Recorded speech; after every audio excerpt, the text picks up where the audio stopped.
animal se segregan a partir de glándulas. Estas glándulas se pueden clasificar en endócrinas, exócrinas o mixtas. Entre las glándulas endócrinas tenemos que no tienen un conjunto definido y la secreción es directamente a la sangre, es decir, generan hormonas que son muy afines, son hidrofílicas y pueden ser conducidas a través de la sangre. En el caso de las exócrinas necesitan un conductor y por medio de este conductor se genera una excreción al exterior de estas glándulas. Mientras que las mixtas se puede tener estos dos tipos de alternativas, sea la secreción directa a la sangre o hacia el exterior por medio de algún transportador. Ya. Como definición de hormonas, tenemos que son mensajeros químicos producidos dentro de las células. Estos también son producidos por tejidos específicos que son transportados por el sistema vascular para afectar a otros tejidos. Entonces aquí cabe otra definición de las mismas, que son producidas en un tipo de células y tienen acción en otras, diferentes. También tienen la capacidad de coordinar y regular procesos fisiológicos, logrando integrar las distintas partes del cuerpo para mantener la homeostasis. El concepto de homeostasis es la conservación constante de las condiciones en el líquido extracelular o el ambiente interno mediante las acciones integradas de los diferentes órganos apartados o sistemas del animal. ¿Qué nos quiere decir con esto? Que nosotros podemos o vamos a controlar el medio interno de las células mediante mensajeros de otra parte del cuerpo para que las células tengan una función adecuada. Por ejemplo, cuando un animal está entrando en un proceso de celo, las células van a recibir las señales de las hormonas indicadas para que ciertas partes del cuerpo del animal empiecen a tener o empiecen a adaptarse para estar ávidas para este proceso. Bueno, entre los tipos de comunicación celular podemos encontrar que está la endocrina, la parácrina y la autócrina. En la comunicación endocrina, que es por lo general la que vamos a encontrar más en las hormonas, es un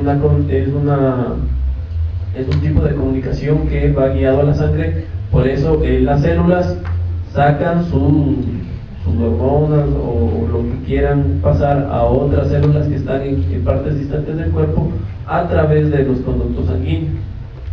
En el caso de la comunicación parácrina, estamos hablando que son este tipo de comunicaciones entre células adyacentes y no necesitan enviar sus mensajeros o algo que quieran compartir con otra célula al torrente sanguíneo, sino que directamente lo hacen entre células. Y la autócrina, que también vemos que se puede dar en las células, ya que la célula se puede autorregular, y sería que esta comunicación es hacia la misma célula. También tenemos otro tipo de comunicación, que es la comunicación nerviosa. En este caso tenemos la comunicación nerviosa que se da de neurona en neurona, y la comunicación neuroendocrina que se da de neurona hacia la sangre. Esto se da gracias a que las células neuronales tienen una capacidad muy alta de comunicación, como ya lo podemos saber, entre los axones y el cuerpo. Entonces estas generan también tipo de hormonas para una comunicación endocrina, pero a nivel neuronal. Bueno, en el caso del control que estos tipos de proteínas u hormonas pueden dar, tenemos en el sistema nervioso y en el sistema endocrino.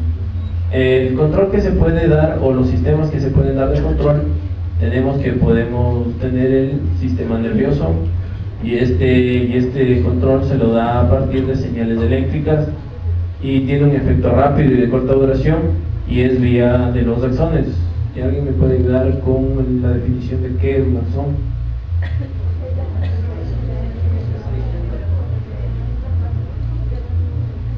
¿A qué?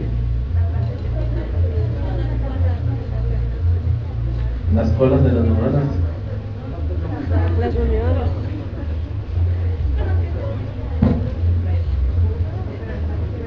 Sí, es una prolongación de la célula en sí. ¿Ya? Y tenemos también el sistema endocrino, que este sistema, a diferencia del sistema nervioso, tiene señales químicas y tienen un efecto mucho más lento, pero que tiene una mayor duración. Se transporta a través de la sangre o un líquido extracelular y necesitan de un receptor para actuar. En el caso de los bovinos, tenemos que las glándulas endocrinas se encuentran en el cerebro, en la glándula pineal, en la glándula hipotalámica y en la hipófisis. También podemos encontrar este tipo de glándulas en la tiroides, en la paratiroides. Sí.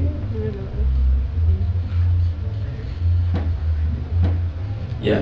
Entonces nosotros podemos ver aquí que a más de la parte central, que es en donde se pueden producir más hormonas, que es en el cerebro, tenemos la tiroides, la paratiroides, el hígado también segrega cierto tipo de hormonas, la corteza adrenal, que está ubicada arriba del riñón, el ovario, el páncreas y el útero también puede segregar cierto tipo de hormonas para un control de algún sistema en cierto tiempo dado. Bueno, ahora vamos a entrar a ver cuáles son los tipos de clasificación de las hormonas. A las hormonas se las clasifica, depende de su estructura, y están divididas en proteicas o peptídicas, derivadas de aminoácidos y lipídicas. La primera clasificación tenemos en proteínas y en péptidos. Las hormonas que son constituidas en el grupo de las proteínas, tenemos la denominada insulina, la corticotropina y la LH. En el caso de los péptidos tenemos la hormona liberadora de gonadotropina, la oxitocina y la vasopresina. En el caso de los derivados de los aminoácidos tenemos las aminas, que pueden ser la tiroxina, la dopamina, la melatonina y la adrenalina. Y las hormonas lipídicas, que son por lo general los esteroides y ácidos grasos. Entre los esteroides tenemos ejemplos de que podemos encontrar el cortisol, la progesterona, la vitamina D, entre otros. Y en los ácidos grasos encontramos las prostaglandinas. Bueno, vamos a ver un ejemplo de cómo se sintetizan estas hormonas proteicas. Esta síntesis se da por lo general en el retículo endoplasmático rugoso, ¿ya? Para luego pasar al aparato de Golgi, donde se va a dar el fenómeno del empaquetamiento de la hormona, para su posterior almacenamiento en vesículas que van a servir para luego ser secretadas o como gránulos, y que se los denomina prohormonas. Entonces esto luego va a salir al conducto de los vasos o a los conductos sanguíneos por medio de exocitosis. Bueno, esta salida, de nuevo, siempre se va a dar siempre y cuando el cuerpo o los órganos o las células de otros lados del cuerpo tengan la necesidad exclusiva de tener alguna señal óptima, o que otras células necesiten entrar a un proceso fisiológico específico. Entre los precursores de los esteroides tenemos el colesterol, ¿ya? Esta molécula tiene un sistema, o está conformada por un sistema de 3 anillos y 6 carbonos y un anillo de 5 carbonos. Al igual consta de una cadena lateral de 8 carbonos y 2 grupos metilo. En la clasificación de los esteroides tenemos que pueden constar entre cadenas de 21 carbonos, 19 carbonos y 18 carbonos. En las de 21 carbonos tenemos las progestinas, las mineralocorticoides y las glucocorticoides, como el cortisol y la corticosterona. En la de 19 carbonos están las hormonas del aparato sexual que regulan varios procesos también de la formación del ser, que son los andrógenos, como la testosterona o la androsterona, y la de 18 carbonos, que son los estrógenos, como la estrona o el estradiol. Bueno, como estábamos conversando ahorita, el transporte se les puede dar por diferentes rutas. En el caso de las hormonas proteicas, como son hidrofílicas, son solubles en la sangre y pueden ir disueltas a través de él. En cambio, cuando estamos hablando de las hormonas esteroides, o también las tiroideas, estas son lipofílicas y tienen la capacidad, tienen la característica de ser muy poco solubles en la sangre. Es decir, por eso este tipo de hormonas vamos a necesitar ser unidos a ciertas proteínas transportadoras para que puedan llegar a sitios lejanos de donde son producidas. Entre las proteínas transportadoras podemos encontrar las globulinas y las albuminas.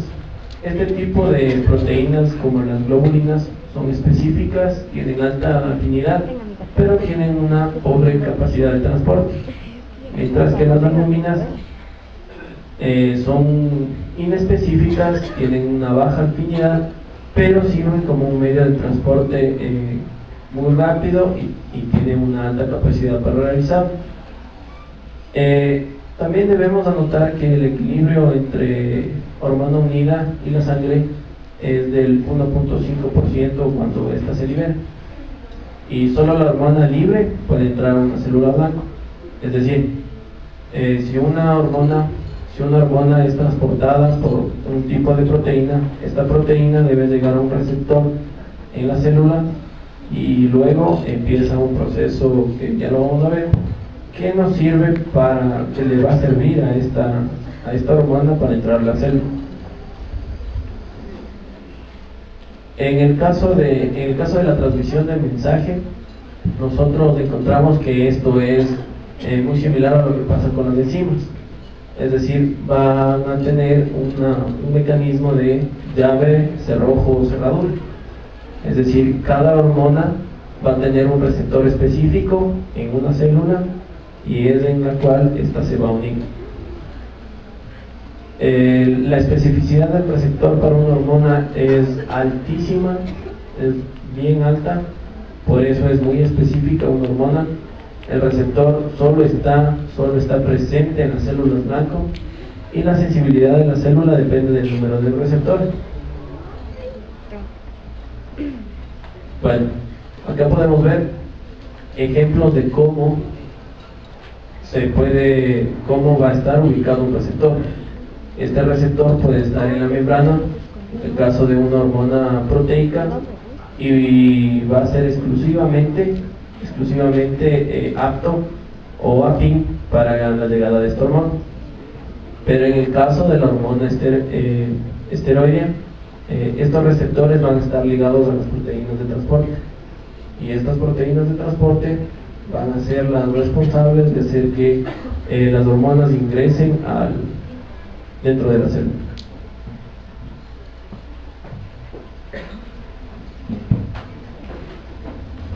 Ya. Aquí tenemos un pequeño esquema del mecanismo que se da cuando esta hormona proteica llega a la célula. Como ya lo sabemos, las hormonas son segregadas de la sangre. Una vez que en base de estos conductos llega a la célula que tiene el receptor de la membrana anfín, se procede entran en las etapas de 1, la recepción, 2, la traducción y 3, la respuesta. Esta vía de traducción de señales se da por varias enzimas y varios procesos que pueden necesitar el uso de energía para que esta hormona genere una respuesta, genere una proteína, y esta proteína al final sea activada. Una proteína fosforilada es una proteína que está activada. Este es el caso de una hormona esteroide. Lo podemos ver ahí en la parte superior izquierda del gráfico, que tiene una proteína transportadora. Esta proteína transportadora la hace llegar a la célula que esté cerca. Esta proteína suelta este tipo de hormona. Como tiene un carácter lipofílico, va a ser muy afín para pasar por la membrana, por eso no necesitan un receptor específico para que la haga entrar. Y una vez dentro de la célula va a necesitar otro tipo de proteína que la transporte hacia lugares donde va a ejercer su acción.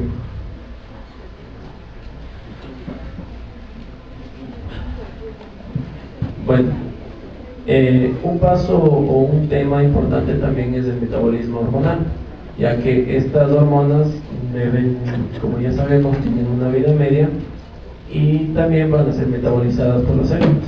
En el caso de las hormonas proteicas, tenemos que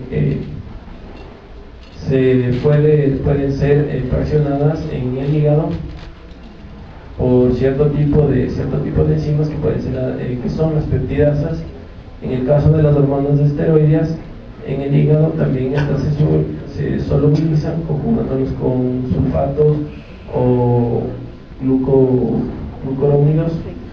También se excretan en la orina o en la bilis, y a nivel celular pueden ser convertidas en otros esteroides, con o sin actividad metabólica. Estas hormonas tienen una vida media, en el caso de las hormonas hipotalámicas, de 5 a 10 minutos. De las esteroides, de 200 a 100 minutos. Y bueno, eso es por ponerles un ejemplo. Ahora, hablando de cómo se termina esta acción hormonal, nosotros tenemos que los niveles de hormonas circundantes se regulan por el efecto biológico provocado por la hormona. Es decir, si nosotros tenemos un estímulo como una mayor cantidad de glucosa en el cuerpo, esto va a generar que las células produzcan una mayor producción de insulina. Pero cuando los niveles de glucosa recaen, la insulina también debe disminuir. Por eso esta concentración dependerá absolutamente de la vida media de la hormona. Al hablar de las proteínas de membrana con un tipo de actividad tirosina-fosfatasa, vemos que estas pueden inactivar al receptor de las hormonas, desfosforilándolo. Es igual también que la desensibilización del receptor. Es decir, si es que ya una célula se queda sin el receptor o se degrada el mismo, ya no va a tener como las hormonas que se están produciendo poder entrar y generar su efecto.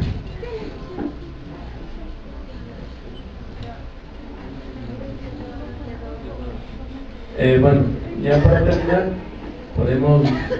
vamos a analizar luego cómo se da una retroalimentación y cuáles son las vías en que las hormonas se controlan a sí mismas. Ya podemos ver.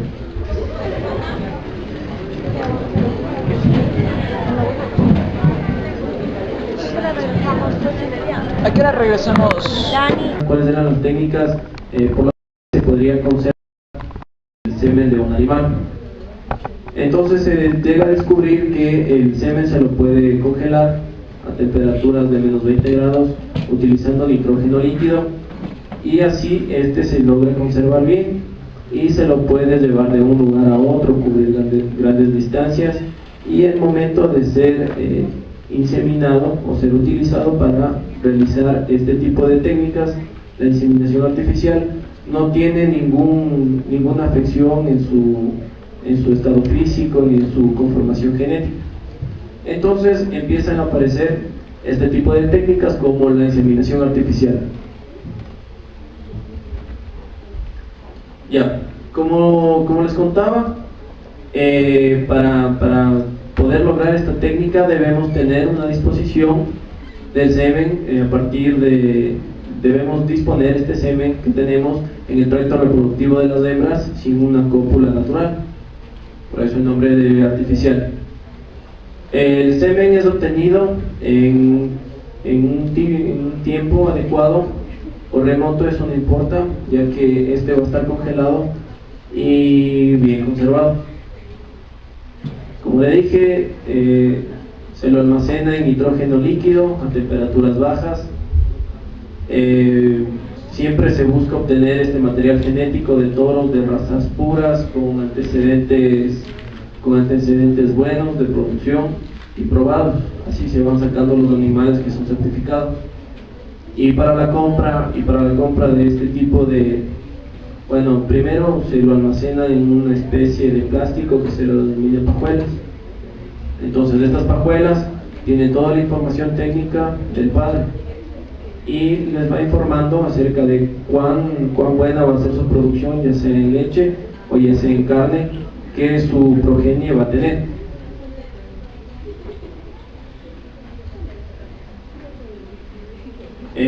Bueno, la efectividad de esta técnica es similar a lo que se podría obtener de forma natural. La inseminación artificial se usa por razones de mejoramiento genético, en el caso de mejorar una diversidad, una disminución relativa del gasto y problemas adicionales, lo que les estaba comentando que puede suceder por la crianza de los toros, y un mayor número de vacas preñadas a un menor tiempo, ya que no se necesita que el macho monte a la hembra.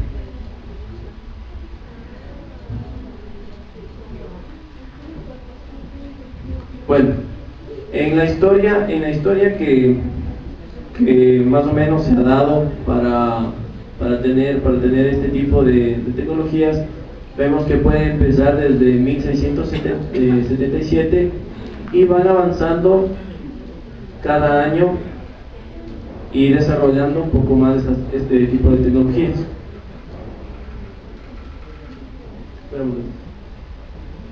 Ya, se van desarrollando este tipo de tecnologías. Sí, por favor. Hasta llegar a la inseminación artificial en toda especie animal. Se la realiza desde pavos, vacas, perros, cualquier especie que tenga una importancia económica o que sea económicamente rentable realizarlo.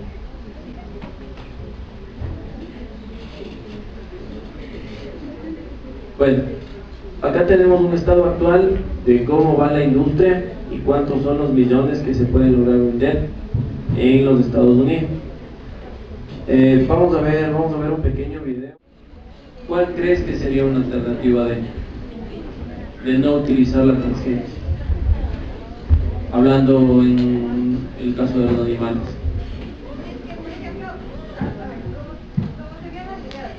Yeah.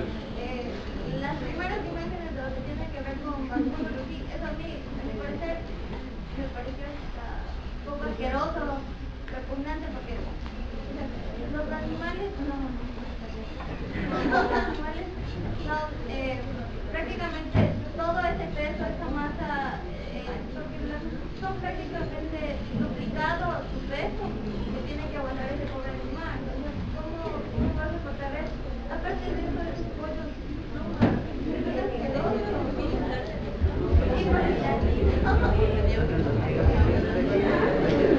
Ya. A ver, ¿qué más? Pero por ejemplo, ya, lo que hacían después en la agricultura, ya, eso ya es algo favorable porque evita un menor tiempo en producción. Claro que al final de todo esto, los productos transgénicos más se van por la economía, por mejorar la economía, o más por lo ambiental. Está hablando tu compañero. Listo, ya.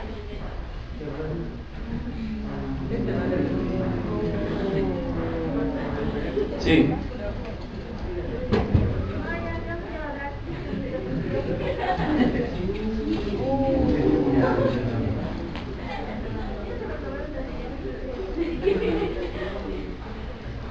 ¿Alguien más?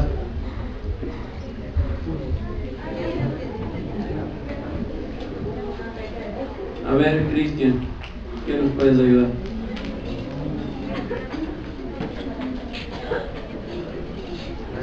Con respecto a lo que dijo la compañera, Con respecto a lo que has visto y a lo que ya estás entendiendo un poco más. Y bueno, en sí, realmente, no todo lo que vimos en el video era transferencia de genes, sino más bien era como ahí mismo se decía, era una modificación, como que una reproducción selectiva. Entonces tú estás tratando de mejorar.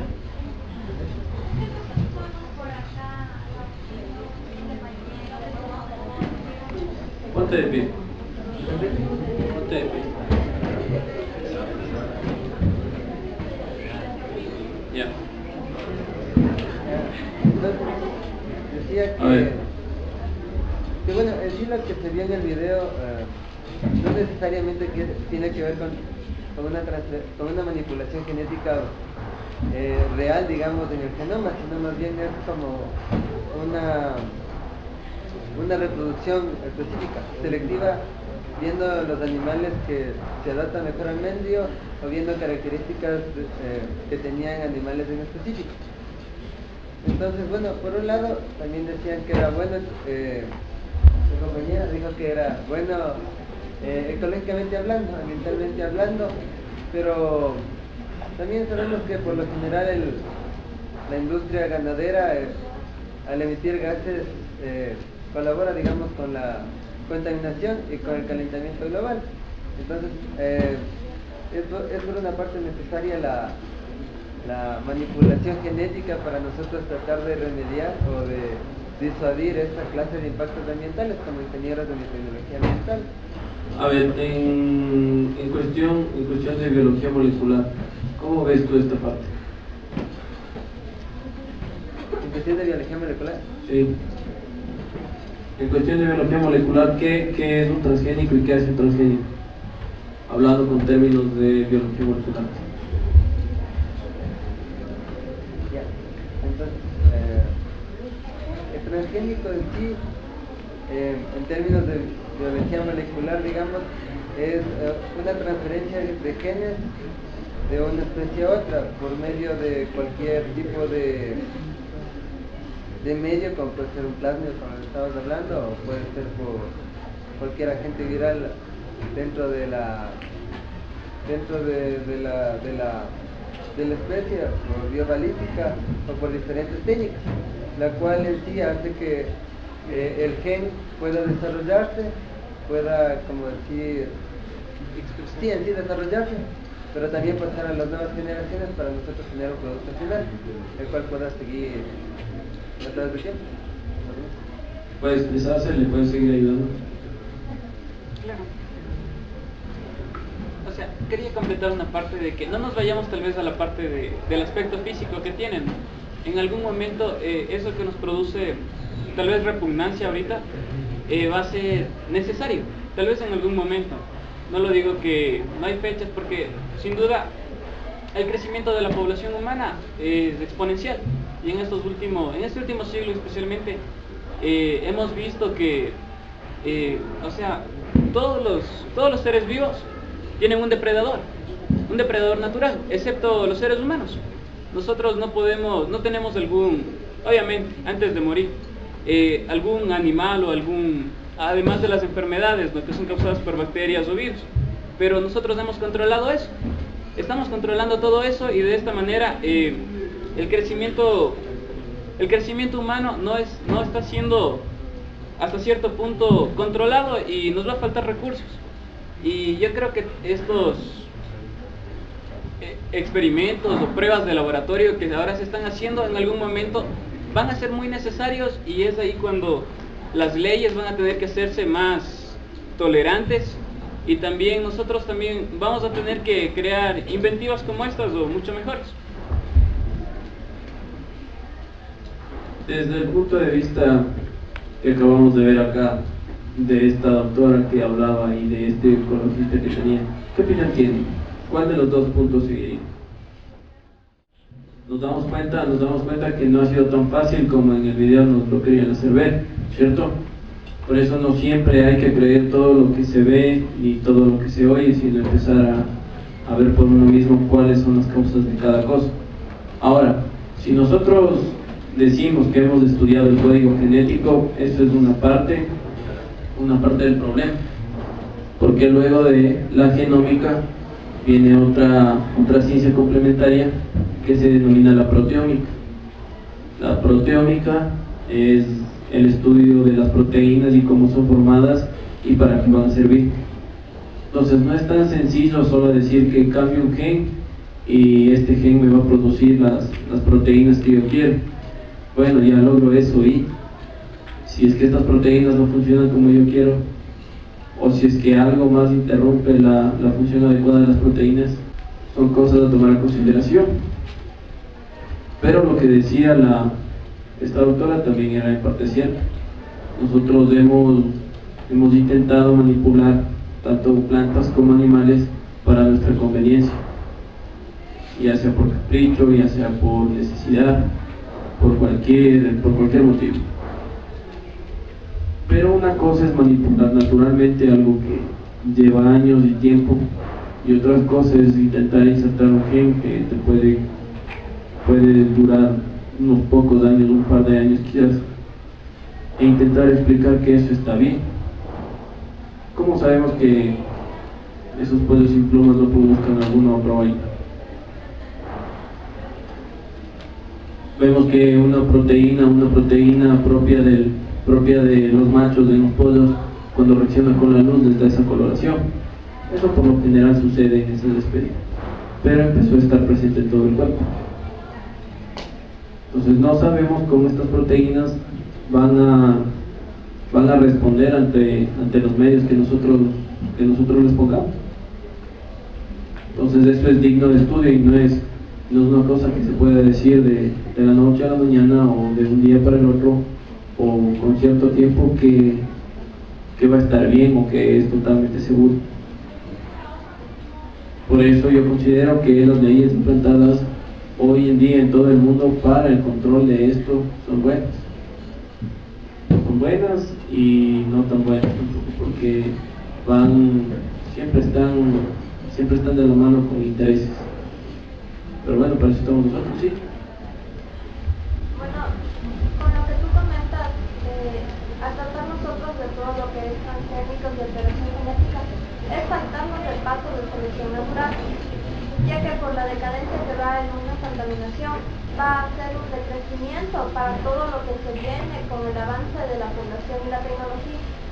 Si nosotros estamos tratando de todo lo que es transgénicos, es la capacidad de mezclar dos genes de especies de un reino que nunca se van a poder mezclar. Y si hacemos las investigaciones necesarias, eso nos va a favorecer. Es bien que se puede decir que se cogen dos diferentes ADN de cualquier cadena, los genes de una cadena como otra y la mezclamos, y esa es la primera etapa. Pero si nos vamos a la etapa de proteínas, nosotros mismos, naturalmente, al momento de tener una gran contaminación, un avance evolutivo en todo lo que es el transcurso de los años, genéticamente nos hemos alterado sin conocimiento alguno.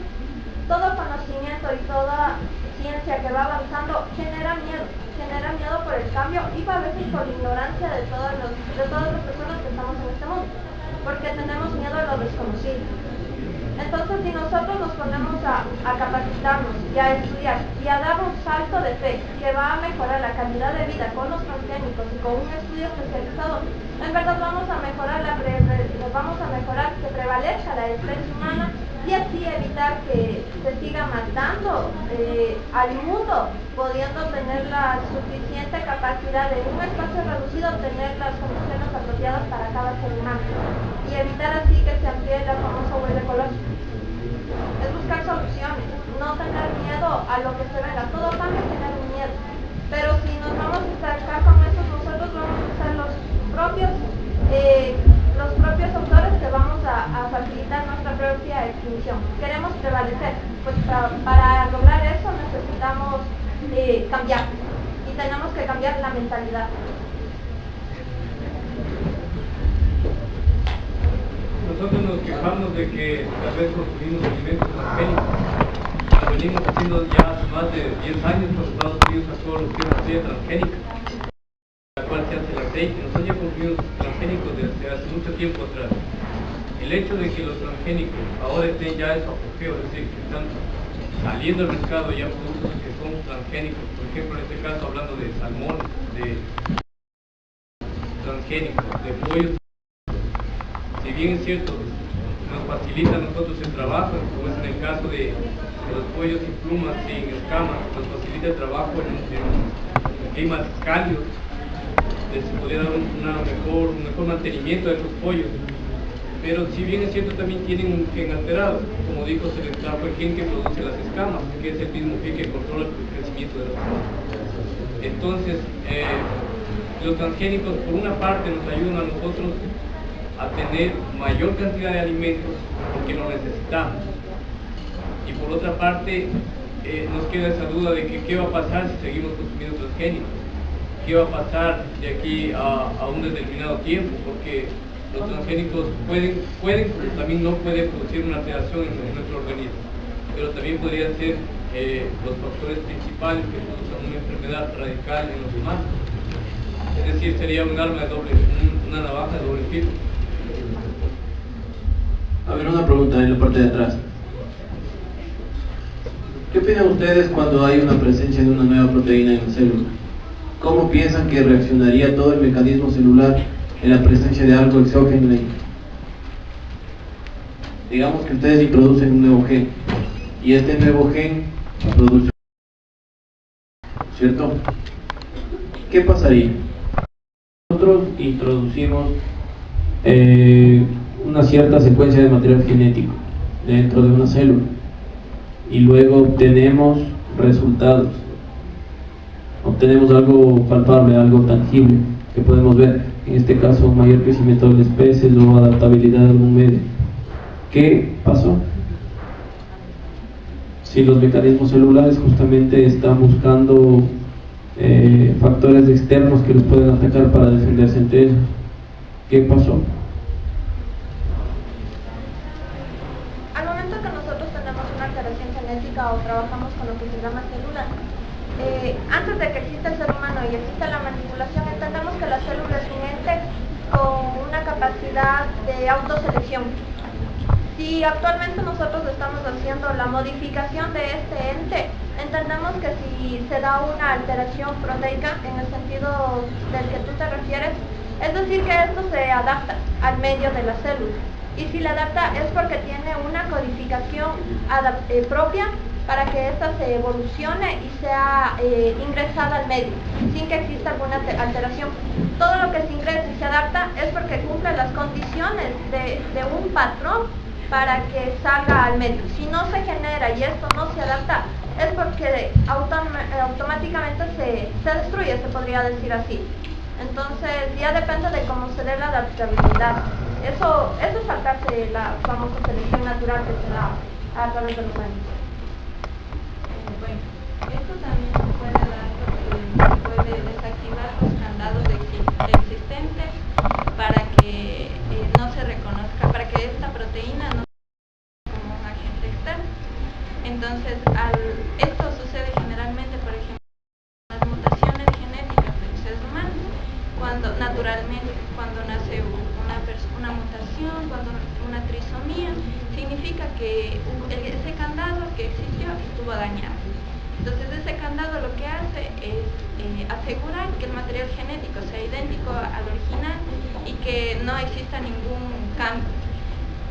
Nosotros al introducir una proteína, primero tenemos que desactivar esos candados para que esta proteína sea reconocida y pueda ser expresada.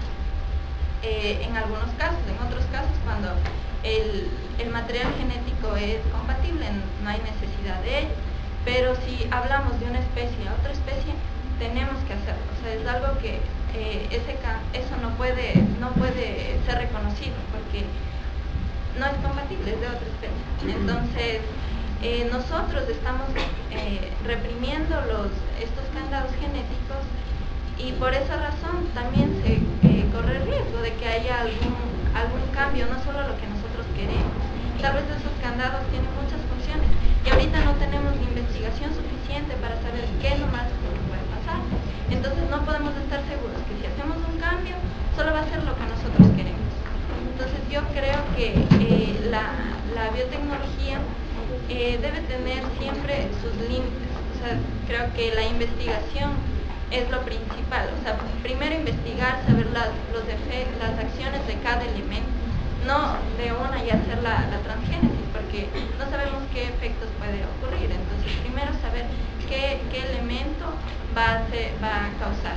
Y otra cosa que yo quería decirte antes, fuera de este tema, es que lamentablemente la biotecnología se ha convertido en un monopolio económico. Y yo creo que en nosotros está en la ética personal de cada uno, está desarrollarlo esto o no. Entonces, lamentablemente hubiéramos podido con tanta ahorita transgénesis de soya, alimentos hay un montón, que tal vez ahorita en Ecuador existen, ni sabemos. Entonces, hay muchas cosas que hubieran podido resolver problemas sociales un montón, pero simplemente no se lo hace porque y no es algo porque todo el mundo, a veces las empresas dicen, no, es que esto es bueno para la humanidad. No es verdad.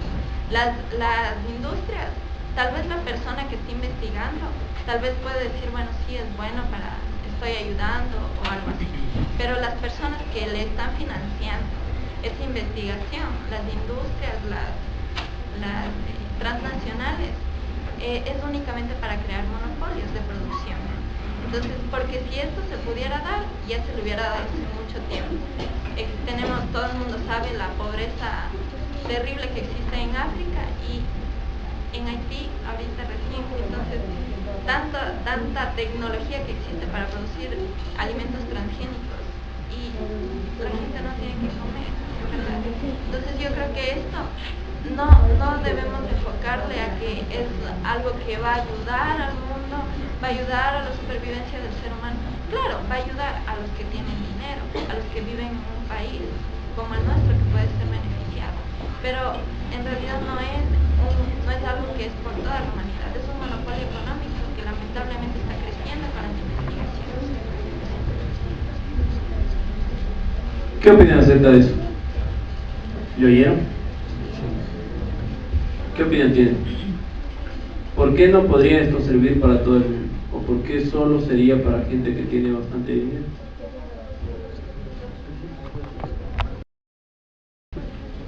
Primero, las semillas son prácticamente inertes, o sea, no van a poder reproducirse luego. Son infértiles, perdón, esa es la palabra adecuada. Entonces nosotros necesariamente vamos a tener que comprar nuevas semillas para crear esos productos que tienen estas características adecuadas. Y además otra de las cosas es que, por ejemplo, Monsanto es una de las auspiciantes principales de esta universidad que es en Honduras. Se me fue el nombre, no sé si la Zamorano, exactamente. Entonces la Zamorano se caracteriza, ¿no?, por su prestigio como una de las mejores universidades del mundo en cuanto a agricultura. Pero no se sabe, yo no sabía y me impactó mucho saber que, o sea, hay intereses de por medio, de que cogen a los mejores estudiantes para sus investigaciones biotecnológicas, para sus investigaciones de mejoramientos en cuanto también a los fertilizantes. Algo que en algún momento una profesora nos dijo, es que nosotros cuando aparecieron los fertilizantes, nosotros le vimos como la mayor bendición, porque se eliminaron plagas, se eliminaron también gusanos, se eliminaron todo tipo de afecciones que tenía la planta. Y obviamente eso generaba un mayor ingreso para todos los productores. Sin embargo, ahora que nos damos cuenta, en realidad, como decía un compañero, resultó un arma de doble filo. Porque si en algún momento eso nos permitió ingresos económicos y nos permitió también mayor alimentación para el mundo, ahora nos damos cuenta de que esos químicos tienen obviamente sustancias que son tóxicas para nuestra salud y que se van bioacumulando en nuestro mismo organismo y que son incluso transmitibles a nuestros hijos. Entonces nos damos cuenta que en realidad no es algo tan sencillo, ¿no? De decir, sí, vamos a, ya apostémosle a la biotecnología, igual, no podemos controlarlos. Igual creo que estamos en un país que todavía está iniciando en este tema de biotecnología. No tenemos las herramientas suficientes como para crear este tipo o sea, productos o de animales o de plantas a gran escala. Pero yo pienso que sí es importante que le pongamos pasión a esto, porque muchas personas tienen un conocimiento superior al nuestro y van a tratar de abusar de eso, porque obviamente van a querer, es como cuando venía el tema del petróleo, ¿no? Muchas personas nos decían, es algo que no te sirve, que, o sea, está ahí de más, pero no es así, o sea, se puede obtener una rentabilidad, pero con conocimiento, y es por eso que estamos estudiando.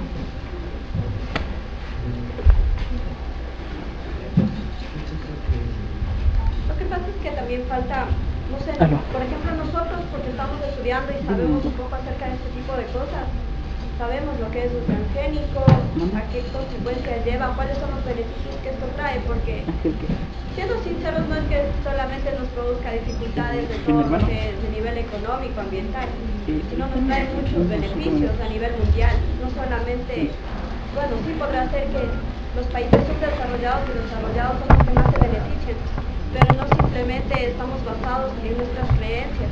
La gente que no sabe realmente lo que es un transgénico le va a dar igual prácticamente. Si vienen y te ofrecen una mayor producción, como hablábamos ayer, de las producciones de lo que es vegetación, si les van a ofrecer a un agricultor algo que les rinda más, que les produzca dinero, la gente va a consumir ese tipo de cosas. Entonces, ¿qué es lo que están buscando? Están buscando la gente de abajo, la gente pobre realmente, está buscando su crecimiento económico. Y eso es lo que están logrando con ese tipo de cosas. Ahora lo que falta es un poco de información y llevar a establecer los límites y rangos permisibles para que ellos puedan desempeñar un papel apto para que esto no produzca tantos daños. Había una parte en uno de los videos que podrá ser no tan cierto o tan cierto, que hablaba sobre la transformación del fósforo para eliminar un poco de contaminación ambiental con el excremento de los cerdos. A mí eso, a mi parecer, a mí me produce una, ¿qué será? No angustia, sino que beneficio, es un beneficio para prácticamente eliminar un poco de contaminación que está produciendo eso, porque si bien sabemos el nivel de contaminación del excremento del cerdo con la producción del metano del excremento es uno de los mayores contaminantes a nivel atmosférico. Entonces, si nos damos cuenta, lo que nos falta un poco es información, no tanto porque sí es verdad, por ser estudiantes no tenemos la disponibilidad suficiente para coger y poder realizar proyectos de investigación. La gente que está sobre nosotros, que son profesores, investigadores y todo eso, tienen el dinero y tienen toda la capacidad suficiente para poder desarrollar estos proyectos. Lo que necesitamos es que autoridades a nivel ya del país y de otros países se encarguen de dar este desarrollo y esta información a las personas naturales que podemos ejercer el mismo proyecto. Buscar unas reformas donde todas las personas tengamos la capacidad y también a su vez el poder desempeñar estos proyectos para ayudar a la gente de más abajo. Yo quería completar una idea que compañera está súper bien, porque casi la mayoría de lo que hacemos no llega a la gente pobre. ¿Por qué más o menos lo digo eso? Porque según la FAO existe alimentos como para alimentar un mundo punto 3. Entonces eso quiere decir que la gente pobre no está recibiendo nada. Entonces es una mala distribución. Ya, con respecto a lo uno. Y con respecto a lo otro, yo creo que primeramente, antes de cualquier cosa que hagamos con los transgénicos, siempre hay que ser ético. Porque existen dependencias, agencias, que son las encargadas de controlar la difusión de los alimentos para que sean vendidos públicamente, como la FDA, la Food and Drug Agency de Estados Unidos. Pero cuando ellos cogen los reportes, bueno, según lo que leí, cuando ellos cogen los reportes, no cogen reportes, digamos, con datos, solo recogen qué se hizo y las conclusiones. Si el alimento es factible, o sea, si el alimento, digamos, es económicamente viable, lo hacen de venta al público. Pero nunca, por lo general, uno nunca encuentra que ellos te digan, ¿saben qué? Por ejemplo, en un caso que estaba leyendo, que era de Monsanto, que estaban diciendo, por lo general el trigo de Monsanto al principio fue experimentado con ratas, pero no se decía que luego de 15 días de haber experimentado con las ratas, los glóbulos blancos comenzaron a aumentar y eso daba potencialidad de cáncer. Entonces eso nunca se dijo, solo se dijo la parte experimental, que el trigo de Monsanto podía, digamos, resistir a las sequías, etcétera, etcétera. Entonces, antes de, yo creo, bueno, vista muy personal, que antes de nosotros tratar de vender las cosas al público, toca ser bien éticos y sobre todo pedir a las agencias o cualquier departamento que esté involucrado en eso, en la investigación de eso, debemos nosotros como ciudadanos pedir los documentos para estar bien informados, bien documentados de lo que pasa, que tenemos la obligación, de hecho, como estudiantes, de hacer eso cada día.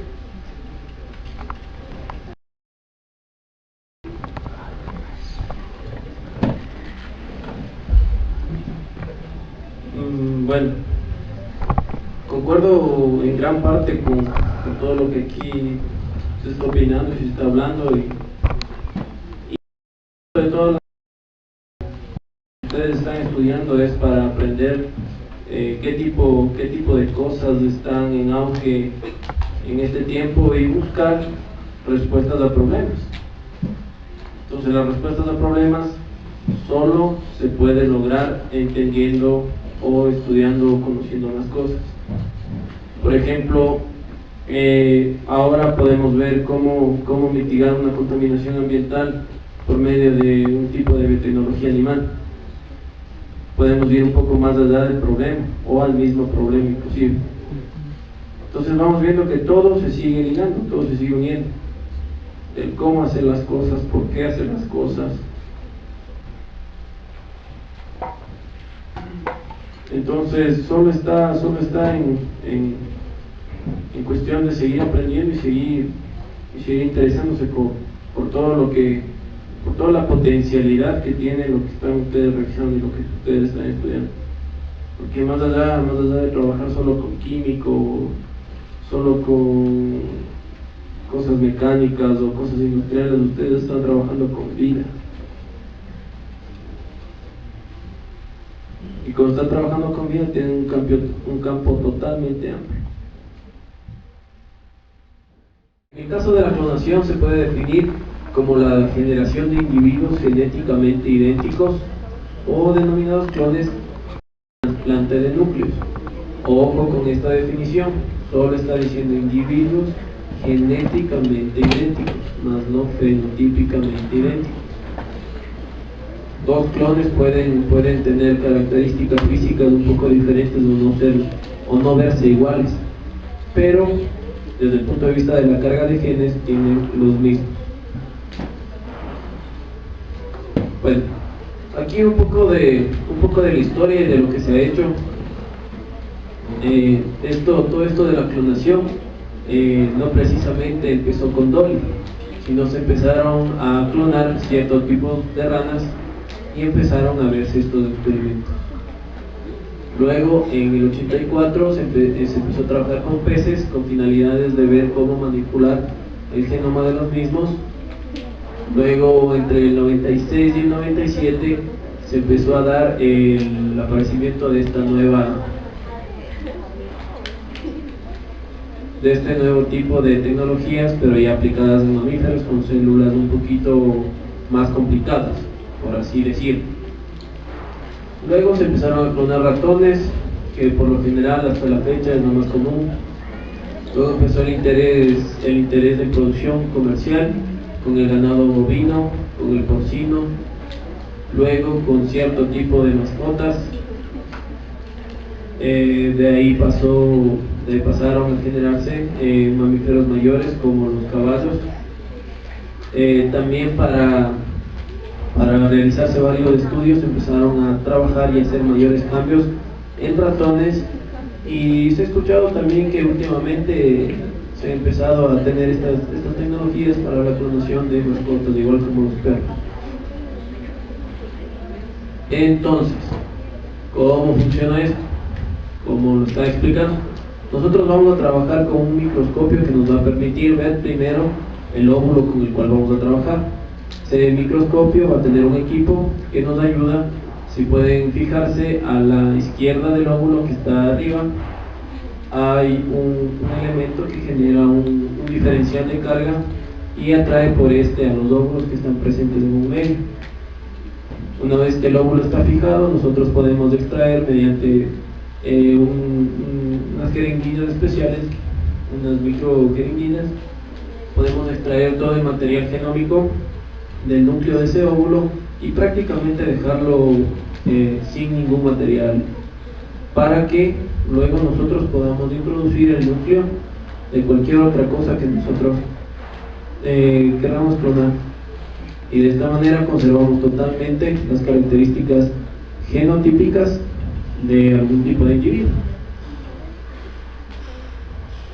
Bueno, en el caso de hablar de animales como bioreactores, tenemos un ejemplo de lo que se ha realizado en Argentina. En Argentina lo que se hizo con una especie de bovino es poner un tipo de proteína, un tipo de gen para codificar una proteína que genera en la leche de este ovino características de la leche humana. Entonces nosotros vamos a generar a partir de un animal algo que nos va a servir a nosotros y se lo podría considerar como un bioreactor para alimentos. Bueno, entonces todo esto empezó con la búsqueda, antes de todo, con la búsqueda de un gen que iba a ser el que codificaba una proteína adecuada para suplir nuestras necesidades de alimenticias que se daba en la leche humana. Entonces, una vez que esto estuvo aislado, estuvo reconocido, se empezó con el estudio, se aislaron células fetales bovinas, luego se tomó un óvulo sin núcleo. ¿Cómo se extrae este óvulo? Al animal donante de los óvulos se le inyecta hormonas para que generen una superovulación, y de ahí nosotros podemos tomar una gran cantidad de óvulos y empezar a trabajar con los mismos. Luego le retiramos el núcleo a este óvulo, como ya se los conté, y realizamos la función celular.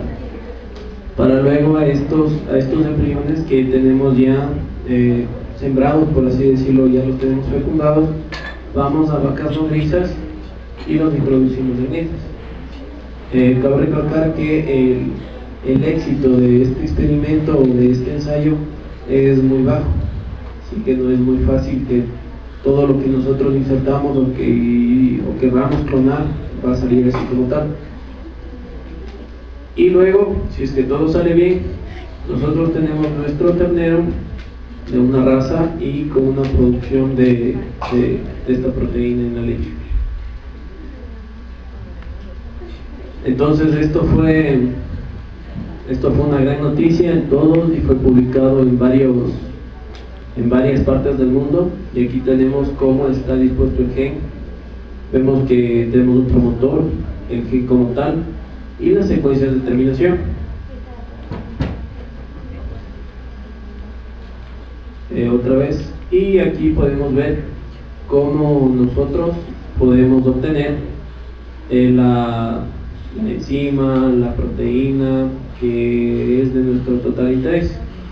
Tenemos que, una vez obtenida la leche de este animal, pasar por un proceso de purificación, y así tenemos una gran cantidad de una hormona, proteína o algún otro requerimiento que a nosotros nos haga falta o consideremos necesario obtener.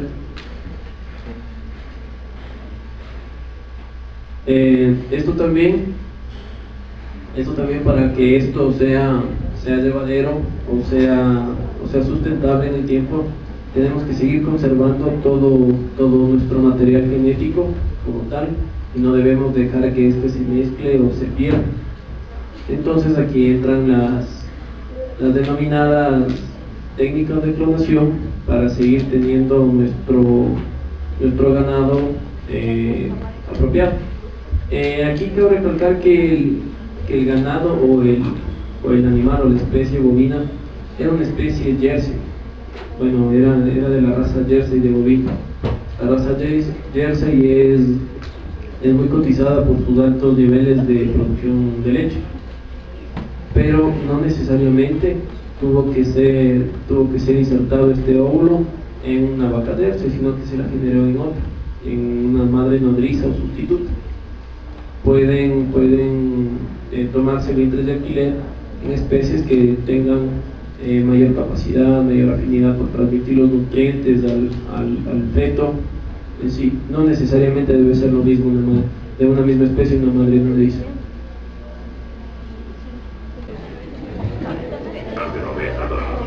Pero lo que tal vez no sepan es que desde entonces los científicos han creado grupos de vacas, guías de cerdos y rebaños de ovejas enteros.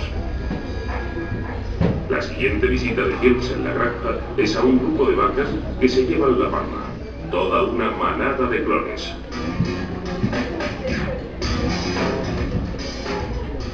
Estas vacas adultas son madres sustitutas y todas sus terneras son clones. Cuando dices madres sustitutas, ¿te refieres al equivalente a madres de alquiler? Portaron los embriones durante toda la gestación. Son las que educaron a estas terneras. El resto del proceso ha sido... completamente normal. Sí, como si no hubieran sido clones. ¿No te gusta utilizar esa palabra? Es que si las ves, no hay en ellas nada de anormal. El caso es que tienen un aspecto saludable. Sí. A pesar de su apariencia espléndida y maravillosa, sobre todo las terneras, al verlas me decepciona un poco el hecho de que no sean todas idénticas. La clonación no te garantiza que vayan a ser iguales, sino simplemente que su genética sea la misma. El objetivo de la clonación es proporcionar una copia exacta del ADN. Lo que uno se espera siempre es que sean una hilera de animales idénticos, como si fueran fruto de una cadena de montaje. Claro, claro. La imagen repetida de la misma vaca una y otra vez. Entonces, ¿no es así? No, no es eso. Como he dicho antes, aunque actúan de forma similar, no son conscientes de ser clones. Cada ternera tiene su propia personalidad.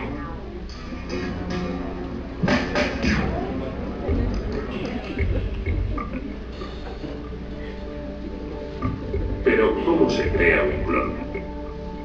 El experto en clonación, Erwan, ha accedido gustosamente a mostrarle el proceso a Olivia. Aún es difícil de precisar. Habrá que esperar un poco. Hoy estamos trabajando con ganado bovino. Así que es el óvulo de una vaca. Sí, los han extraído de un matadero. Básicamente lo que estoy haciendo es extraer todo su ADN para así dejarlo genéticamente vacío y comenzar el proceso de clonado. O sea que para la clonación se precisa un óvulo vacío. Exacto. Y para ello, estás insertando esta pipeta microscópica dentro del óvulo para extraerle todo su ADN. Eso es. Debe de ser una operación extremadamente delicada. Lo es, tienes que tener una buena coordinación visual y motora. Hay que manipular con cuidado los óvulos. De lo contrario, los acabarías matando. Y lo más alucinante de la clonación es que no requiere una tecnología particularmente sofisticada. Basta con un microscopio, una aguja de cristal de gran precisión y un pulso extraordinario. Allá voy con la pipeta. Lo haces con una facilidad pasmosa. Debo confesar que verlo me resulta fascinante. A continuación, Ed ha de extraer las células que contienen el ADN del animal que desea clonar. ¿Estas células proceden de la piel de los animales que queremos clonar? Exacto. Es asombroso que puedas introducir una célula de un animal adulto dentro de un óvulo vacío y que se desencadene el proceso. La célula contiene básicamente la composición genética del animal. Se trata de inyectar el ADN del animal que queremos clonar dentro de un óvulo vacío, una célula por cada ovocito. Tienes poco margen de maniobra. Lo que estoy haciendo es pinchar en el óvulo y con mucho cuidado depositar allí el ADN. Finalmente hay que activar el óvulo que contiene el nuevo ADN. Lo único que se precisa es provocar una chispa eléctrica. Con Ed, el proceso parece sencillo, pero en realidad es francamente difícil llevarlo a la práctica.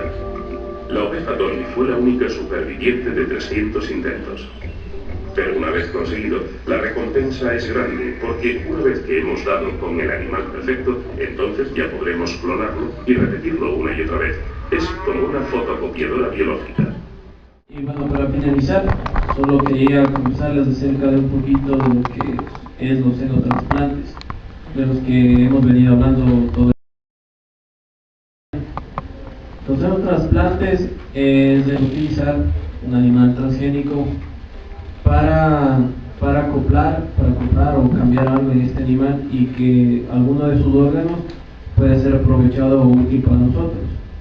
Como ya les dije, la demanda de órganos en el mundo es demasiado alta y no cumple con las expectativas de los posibles, de las personas que requieren estos órganos.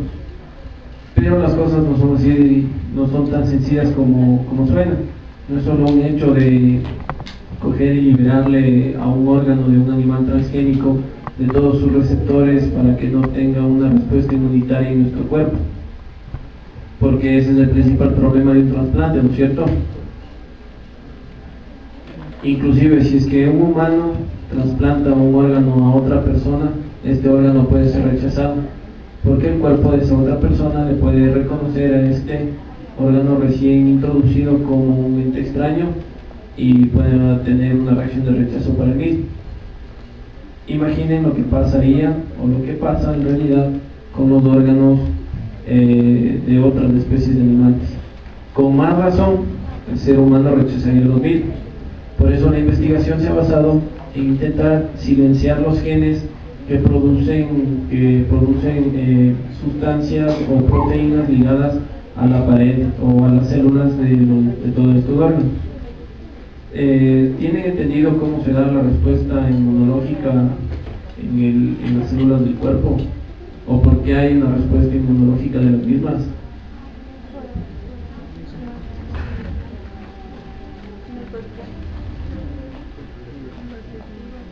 ¿Cómo reconoce una célula de tu cuerpo, un leucocito o una célula extraña? ¿O por qué las células extrañas son reconocidas? Por la forma. ¿Por qué? Tu cuerpo no podría leer un genotipo de algo. ¿Cómo los leucocitos reconocen un agente exógeno o externo y lo ataca? Estas células tienen conformaciones diferentes y alrededor, en su membrana, tienen ciertos tipos de anclajes que son extraños en algunos casos, no coinciden. Entonces, si no coinciden o no son familiares de estos tipos de anclaje, el cuerpo considera esto como algo que le está atacando. Ese es el principio de cómo se atacan a los virus. O por qué existen las vacunas. Las vacunas lo que hacen es introducir un virus atenuado en nuestro cuerpo para que el sistema inmune reconozca esto, lo vaya reconociendo a este tipo de virus, y cuando quiera llegar el verdadero, el que está completamente funcional, todo el sistema lo ataque. Es un poco más complicado esto, pero a breves rasgos es simplemente cuando nuestro sistema inmune o nuestro cuerpo no reconoce una célula que está creciendo o que está presente al lado de las que normalmente están. ¿Ya? Entonces esto pasa por lo general con los órganos que están siendo introducidos al cuerpo. Tienen en su superficie celular diferentes tipos de anclajes o diferentes tipos de receptores, y el rechazo se da cuando las células del cuerpo le reconocen a esto como algo que los están atacando y se genera el rechazo. Ahora, los estudios encaminados a los animales transgénicos y a los xenotransplantes como tales han intentado crear células, las células de estos tejidos no tengan este tipo de receptores, sean células llanas y no sean consideradas como agentes exógenos al cuerpo, sino que sea algo que no tiene, supuestamente que no estaría mal. ¿Ya? Entonces con eso han logrado introducir este tipo de órganos del cuerpo de otros animales. Por ejemplo, han empezado a trabajar con chimpancés, pero hay otro problema, que las células de cada animal pueden tener ciertos tipos de virus que están intrínsecamente dentro de ellas, y esto se puede expresar cuando ya esté en otro modelo. Entonces por eso no escuchamos que los xenotrasplantes son ya utilizados en estas épocas.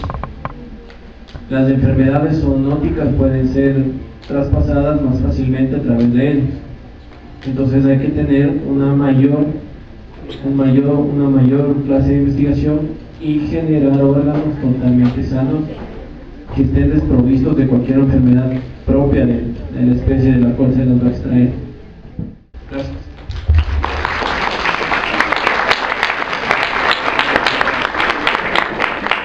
Creo que la doctora ha hecho grandes esfuerzos para traerle a Dani y el aplauso no sonó muy fuerte, ¿no? Así que un aplauso muy fuerte.